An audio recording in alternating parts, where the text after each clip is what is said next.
All right, everybody, the bye week has come and gone, and it is time to get ready for another Texas Longhorn matchup. Now, the Texas Longhorns are going to be facing off against the Houston Cougars. This will be in Houston at TDECU Stadium. Weather should be right in the. This is great football weather. We're in the fall. This is officially fall. I think we're out of false fall now in Texas. The line 23.5 points for Texas in Texas' favor, so should be big. Now the capacity 40,000 seats, but it is a sold out game, and it is most likely going to be a lot of Texas fans there. Yes, I think that this is going to be about 60% Texas fans at a minimum. We're going to be embracing the hate on the final tour. Now, this is there's going to be some extra hate with this Houston game. I know there's bad blood with.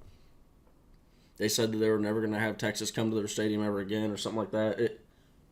Look, that predates me as a Longhorn fan, and it's irrelevant for me. I know some Houston fans are trying to hype it up or whatever. I don't think it matters that much. But we're going to be previewing the Houston versus Texas game as obviously today. But we're also going to give you some stuff that I don't think that you've heard or maybe somebody hasn't talked about. Everybody knows that this Houston run defense is boo-boo. Okay? Everybody knows that this Texas team should be a lot better in a lot of other areas. We're going to just kind of we'll touch on those later. But I'm going to try and give you all some analysis that I don't think other people have said or just that. So, if you like the video, drop a like on the video, subscribe to the channel, and then comment down below your thoughts on the game, Texas versus Houston. Go ahead and put your prediction down there, and we'll see if you're right. Now, we're going to start off on the offense, okay? And where else do you start other than the quarterback, Donovan Smith? Now, with Donovan Smith, I know you might have heard that last time that we played Donovan Smith, he kind of had his way with Texas on 3rd and 4th down, especially the long 3rd and 4th downs. But, I mean, again, that was just me poking fun at a lot of people saying the same thing. Now, you have Donovan Smith. He started out the season. It was not looking good. The first 3 games, I mean, you want to talk about, like, going downhill. He started out 60. First off, all these games are between 6.9 and 6.3 yards per attempt in the pass. That's not good. That's not something that you want to see. He had a 4 touchdown to 3 interception ratio. 4 to 3 touchdown interception ratio. That's not good. That's bad. He started off first game 64.7% completion percentage, then down to 57.1, then down to 47.2. You're going the wrong way. You're going downhill. Well, he quickly picked that up. After the first 3 games of the season, his last 3 games, so the second half of his season so far, it has been night and day difference. You want to talk about, let me just go ahead and get the complete numbers real quick. And so those numbers are, he was a 56.2% completion percentage over the first 3 games, 6.4 yards per attempt, 718 total yards, 4 touchdowns, 3 interceptions, like I said before. The second half of the season, he turns, like the light bulb turns on. I think it's completely fair to say. 79.8% completion percentage, 8.1 yards per attempt, 882 yards, 9 touchdowns to 0 interceptions. It's a night and day difference. I mean, you talk about it, the only games that he's had over 70% completion percentage have all come in the last 3 games. He's also, if you want to say like he's scrambling or anything like that, the scrambles are all consistent. He's just, whether it's wide receivers getting open, different competition level. I understand playing against Penn State. I just said Penn State. He's not West Virginia. Dan Holgerson had a little bit of brain fart, but I mean the opponents. Yeah, the first half of the opponents. It's nothing like hey, this is a massive opponent that's going to make him play a lot worse versus the second half of the season. They've been fairly consistent in the opponents. The only thing that has not been consistent is Donovan Smith's play, and it's in a area that you, as a Texas fan, you don't want to see that. You don't want to see the opposing quarterbacks doing better going into a Texas game. But Donovan Smith is on fire, so that is something that we do need to pay attention for because our defensive backfield, if they're still dinged up, I do need to check up on that stuff a little bit here. I mean, this is going to be a test, regardless. So, Donovan Smith, as always, I mean, he had a game last year against Texas. That is a name that Texas fans need to be paying attention to. Now, Steven Johnson, okay? Steven Johnson Jr. had a great game. Had a great game this last. Am I? Yeah, he had. Yes, no. He had a great game last game, and he had a great game against Texas. Some of y'all may remember that name, Steven Johnson Jr. Where is that familiar from?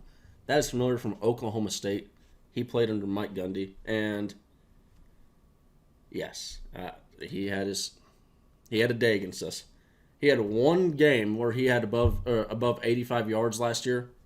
That one game was against Texas. 10 targets, 6 receptions, 90 yards, 15 yards per catch. I mean, he had a good game against Texas last year. There's no doubt in that. But he's not on Oklahoma State. That game also, people can remember that game. That was a little bit wonky. But he's also coming off a good game. He just played versus West Virginia. Had 4 targets, 4 receptions for 96 yards. That is a career high for him.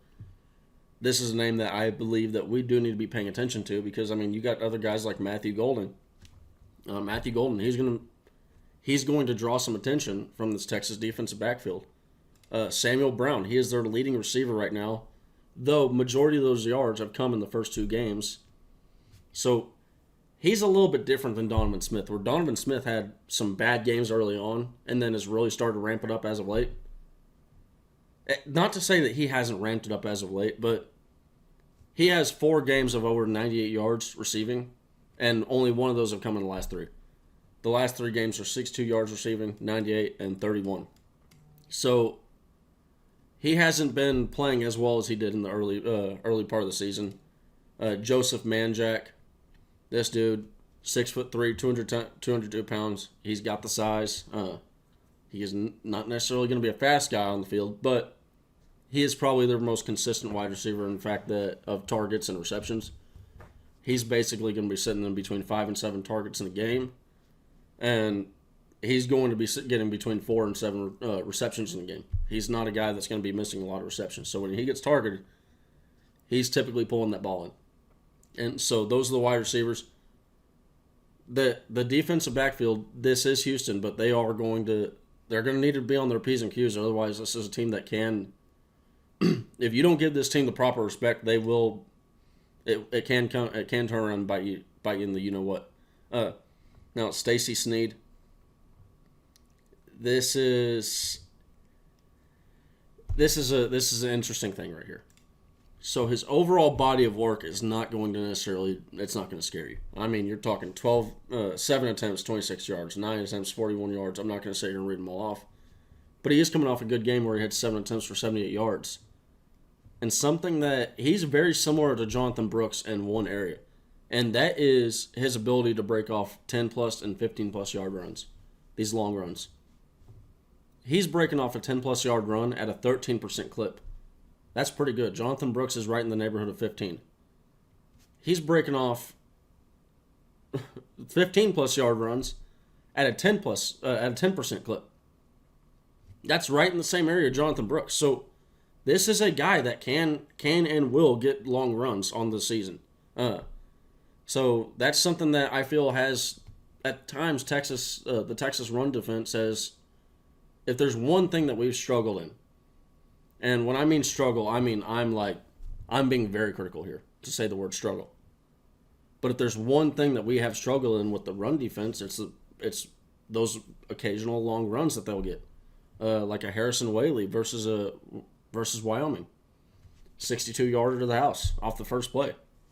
So it's not something that I'm really concerned about or worried about, but at the end of the day, it's there. It exists, and it's something that you probably should be mindful of going forward.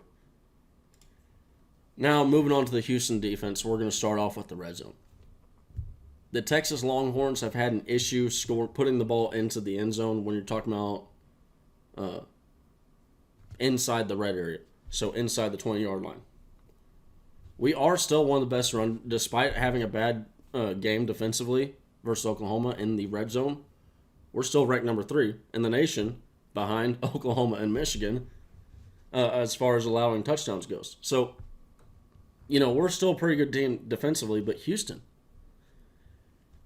there is money to be made here for the Texas Longhorns offense, and what I mean by that is I'm speaking. I'm not saying like they're actually going to make money here, but what I'm saying is 76.1%, 76.2% of the time that opponents get the ball in the red zone, they score not only points, but they get a touchdown. I mean, to compare that, Texas is 68.7% score percentage in the red zone. So we're allowing less scores in the red zone than they are actually allowing touchdowns. So this is a game. They're 124th in the nation allowing opponents to get inside the end zone in the red area.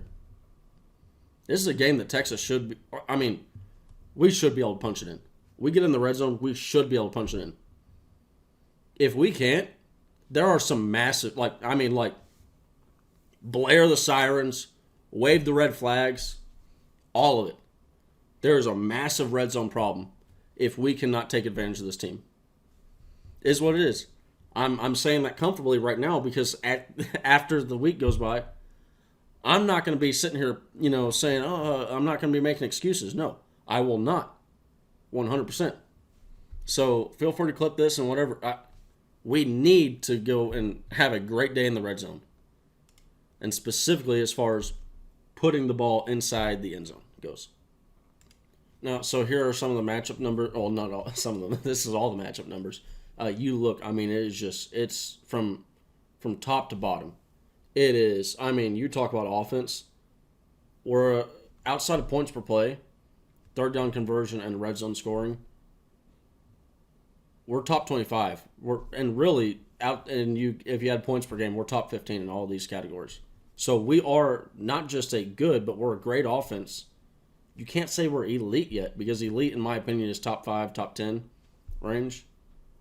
But we're a damn good offense right now. Even with the struggles that we've had in the red zone. Now, if you get rid of those red zone struggles, man, we become an elite offense. We do. This Texas team becomes very hard to beat again to defeat. Houston is just the complete opposite. I mean, you look at red zone, third down conversions, they're giving that up. Fourth down conversions, giving that up. Red zone scoring, they're giving that up. The red zone scoring looks better than the touchdown numbers are, but they're, like I said, they're 124th in the nation when allowing a touchdown in the red zone. So it's not good. Now, to their good news for Houston, you got a team that's absolutely. I think. Actually, hold on, real quick. Okay, this is actually funny.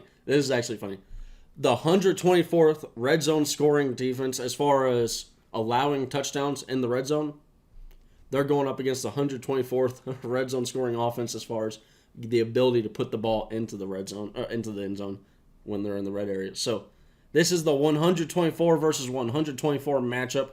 Doo-doo versus doo-doo in the red zone. Let's see who comes on top. Yeah, not good. Texas, like I said, we need to be fixing these stats. If we do bad this week,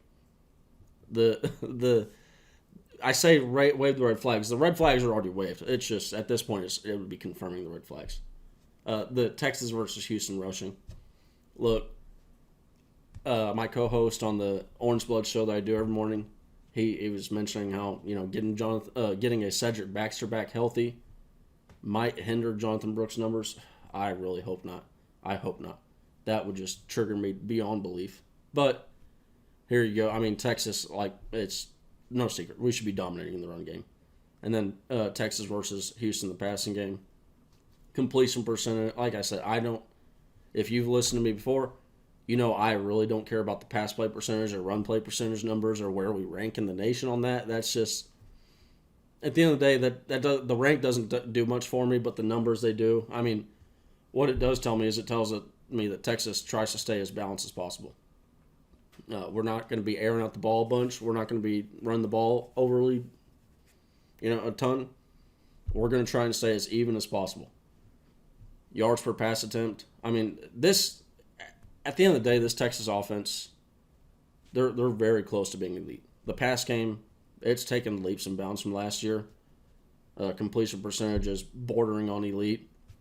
Yards per pass is, when I say, okay, no, it's not bordering on elite, but it's damn good for this year in particular. And then also yards per pass, 9.3, for damn good for this year in particular. But get into that 10 plus yards per attempt territory, and yeah, you will start bordering on elite. So on to the advanced stats, the advanced metrics on the other side. So Texas on defense, Houston on offense. Now Houston, they're not where their defense has not been great. Their offense hasn't been bad. I mean, like I said, I pointed out the numbers in the first half versus the second half of the year. Really, the quarterback's the conductor of the engine. You're gonna live and die by how your quarterback plays most of the time in these games. And I think that this is what you've seen. You've seen their offensive numbers start to come up a little bit from weeks in the past. So you can get a full picture. And this is exactly why I say when you're 3 weeks in the season, I'm not really paying attention to stats. I'm not, because you're getting such a small sample size. Now that we're halfway through the season, the stats are starting to tell a more complete and more whole picture. Although Donovan Smith is doing his best to say that this is not the complete and whole picture, and it's going to keep on getting better.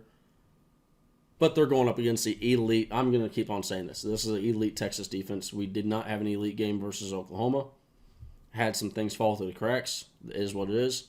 Move on and go and just smack the crap out of Houston. Keep on smacking the crap out of opponents, and we'll see where we end up. Now, you're talking about opponent points per game, opponent points per play. These are all red zone scoring. That's not something that I really want to pay attention to, because, like I said, we're allowing a lot of no. Ooh, I had a brain fart. I mixed up the offense and the defense. Yes, no, hold on. Red zone scoring. Yeah, we're like that. Like I said, we're the third ranked team in the nation when you are talking about going and finding the ability to allow opponents to punch the ball into the end zone. So Texas doing a great job in that. Bend but do not break. The opponent yards per rush, that took a little bit of a ding. Our rush defense numbers took a little bit of a ding versus Oklahoma. That's mainly going to be due to a couple scrambles at the end of the game by Dillon Gabriel. I'm not really worried about our run defense. I overreacted. I initially was.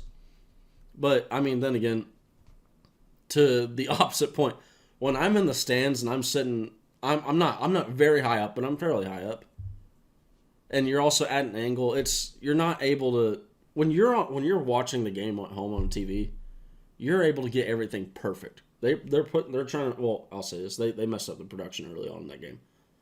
The camera was like, there was one part where they only had 3/4 of the actual game on the screen. It was crazy. But nevertheless, off my little tangent, you don't see the things perfect. Like a 1 yard run might look like a 4 yard run, depending on what angle you're looking at them running the ball. A no yard gain might look like a positive gain. A positive gain might be a no yard. You get the point. It's so hard to tell, especially when you start to distort the angle that you're looking at the football and the play that's going on. And also, when you get further back, that adds to the issue. But Houston, they're just not a great rushing offense. If they're going to beat us, it's going to be in the passing game. As you can see right here, their passing numbers are good, and that is due to it is in no small part to Donovan Smith going nearly 2.2% under 80% completion percentage over the last 3 weeks, which is pretty much on par with what Quinn Ewers has been doing. These are both quarterbacks that have been getting better throughout the season, and I think that's something that you're going to see play into this game here. Now we're going to be getting into my game predictions for the Texas Longhorn players. If you've been following me, I've been nailing these predictions. I mean, I've been on the money. I think I'm a total of, I'm a total of 47 yards off in 4 of the games that I've done the predictions on. Now the Wyoming game, I was horrible. I was 179 yards off on Quinn Ewers' prediction. But it goes beyond just Quinn Ewers. Look,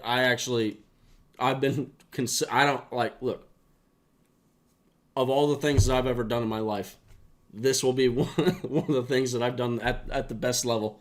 I have been, as far as when you're talking about the props go, specifically the props, the game numbers, the score numbers, I've been god awful at. I have been terrible at that, doing that for Texas.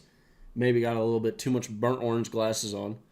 But, so, with all that said, I've been nailing these numbers, and I'm going to give you my numbers that I have for the Houston game, which are probably, now that I've said all this, probably going to flop, and they're probably going to be terrible.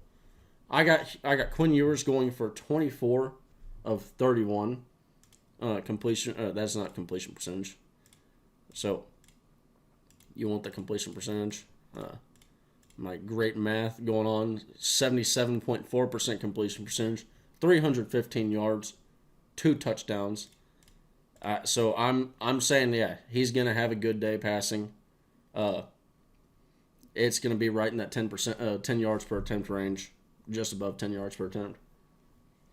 Jonathan Brooks, I got him 215 yards, 2 touchdowns. Now, I understand Cedric Baxter, this is something that scared me.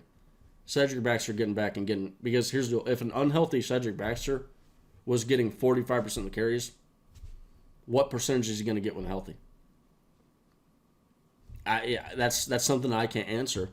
But also, please, Steve Sarkisian, if you're watching this video, please. That's the best back in college football right now.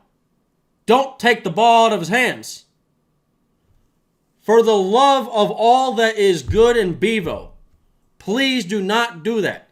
That's all I have to say on that.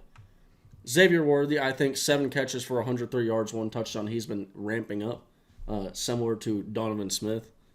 Having some great games as of late. I think that this adds to the... He was just shy of 100 versus Kansas, and I think he's going to get there again.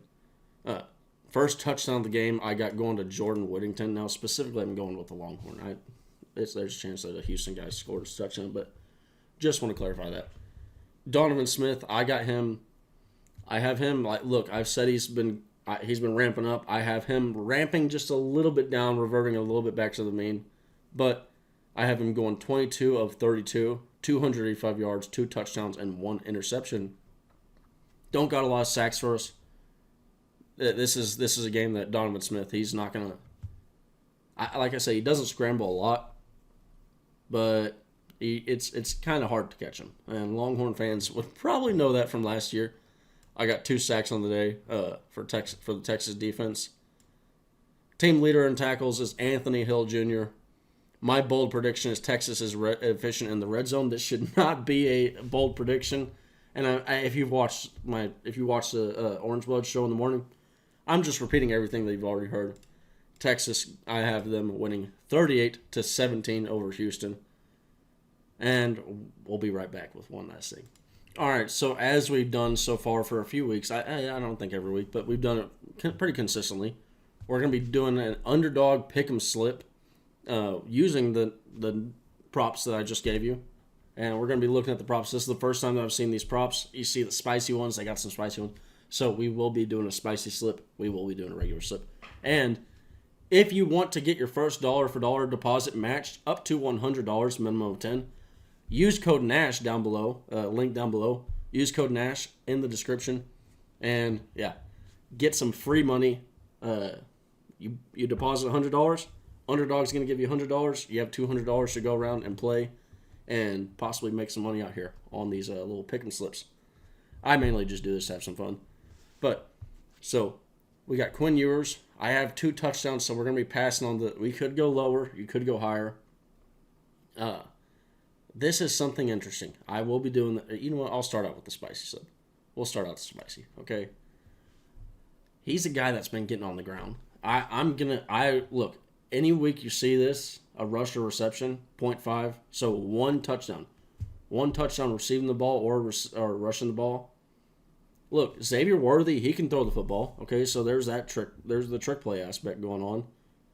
And then Quinston Young has been running the ball this year. So, you know what? I'm going to hammer that in. Cedric Baxter. Look, take that. If he's healthy, man, I'm taking that. I am taking that all day long. Jordan Whittington, like I said, I got him scoring. So, That's not a bad one to be adding on. Adonai Mitchell, rusher reception. I mean, like these are all just free money. I mean, like I'm having to like double check. Like, is it allowing me to put this through? Just basically got a rusher reception for all these guys. That would be funny. You know what? And you have to do multiple teams.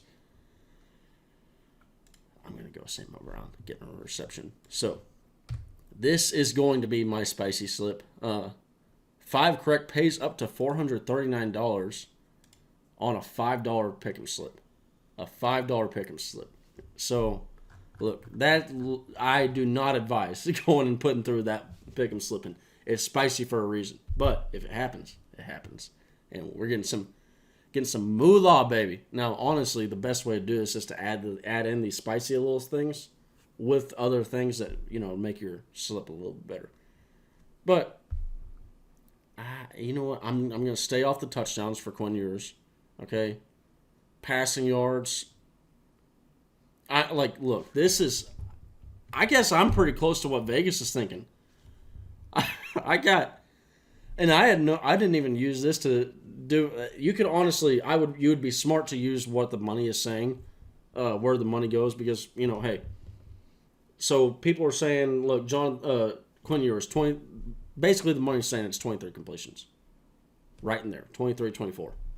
I have 24 completions for 31 attempts. So I'm going to be staying off that. That's only 0.5 off. 2 passing touchdowns, I have him at.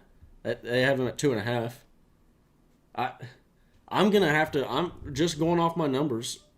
As of right now, I may end up taking Quinn Ewers off because these numbers are so close to what I have him doing. But I have him going for 315 yards passing. Honestly, that interceptions one is tempting me just a little bit. Jonathan Brooks, I'm not even thinking about that one. I'm not gonna lie. That seems like the smart bet. You got a healthy Cedric Baxter coming in. Savion Red might be taking more of the red zone touches. I think 21.5 going lower on that for Jonathan Brooks. Sadly, a Jonathan Brooks fan. I mean, y'all know we're Brooks fans. I wouldn't be happy about it, but at the end of the day, I think it's going to happen. 5.5 receptions going over that for Worthy. Jatavian Sanders, I'm going to be taking the higher. Hopefully he's healthy. Hopefully he's more of a focal point for this offense going forward. And then going on this, let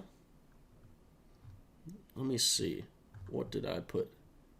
I had 285 yards for Donovan Smith, so that's looking pretty good. 5 receptions. Yeah, you know what? We're going with higher, 231 passing yards. So I think that this is going to happen. And we will do a $5 slip on that one. Confirm it, lock it in, and there we go. That's locked in, baby.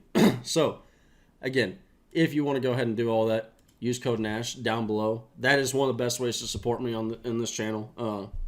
So, go to Underdog, use code Nash, have some fun, pick some Longhorns. You can also do some NFL games. Bijan Robinson has been on an absolute tear.